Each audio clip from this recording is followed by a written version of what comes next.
आज 14 एप्रिल म्हणजेच डॉक्टर बाबासाहेब आंबेडकर यांची जयंती आणि सर्वात विशेष गोष्ट म्हणजेच डॉक्टर बाबासाहेब आंबेडकर यांना मानण्यासाठी जात नाही तर बुद्धी पाहिजे ह्याच विचाराने आज आपण जगत आहोत। कारण आपल्या दृष्टिकोनातून जर बघितले तर आपल्याला जे जातीवाद आहे ते नष्ट करायचे आहे आणि जातीवाद त्याच वेळेस नष्ट होईल ज्या वेळेस आपण संविधानाचे सर्व नियम पाळणार, त्याच दिवशी हे सर्व जातीवाद नष्ट होणार आहे। म्हणूनच डॉक्टर बाबासाहेब आंबेडकर यांनी जो संविधान लिहिला, यांनी जो संविधान बनवला, याच्यामधून आपल्याला शिक्षणाचा, मतदानाचा आणि लोकशाहीमध्ये मान उंचावून जगण्याचा अधिकार दिलेला आहे। आज आपला भारत राष्ट्र कुठल्याही राजेशाही किंवा हुकुमशाहीच्या अधिपत्याखाली न राहता आज लोकशाहीनुसार चालत आहे, तर त्याचे कारण म्हणजेच आपले भारताचे संविधान।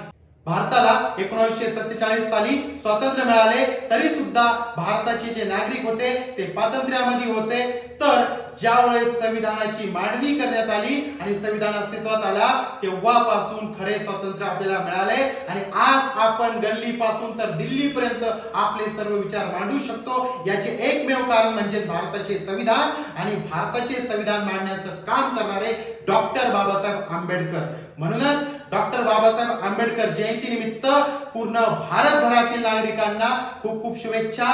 आणि डॉक्टर बाबासाहेब आंबेडकरांचे फक्त नाव न घेता त्यांचे जे विचार आहे हे एका दिवसासाठी न मांडता बॅनरवरती झळकवण्यापेक्षा पूर्ण वर्षभर आपण हे विचार आपल्यामध्ये अस्तित्वात आणले पाहिजे।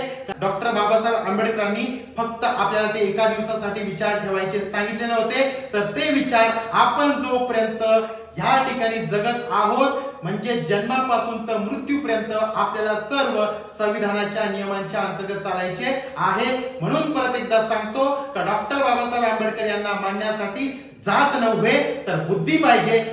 कारण जातीवाद जर आपल्याला नष्ट करायचा असेल आणि जर आपल्याला समता, एकता, बंधुता ह्यानुसार जगायचं असेल तर याच्यासाठी आपल्याला संविधानाला मानणे फार गरजेचे आहे। परत एकदा डॉक्टर बाबासाहेब आंबेडकर यांच्या जयंती निमित्त सर्व नागरिकांना खूप खूप शुभेच्छा।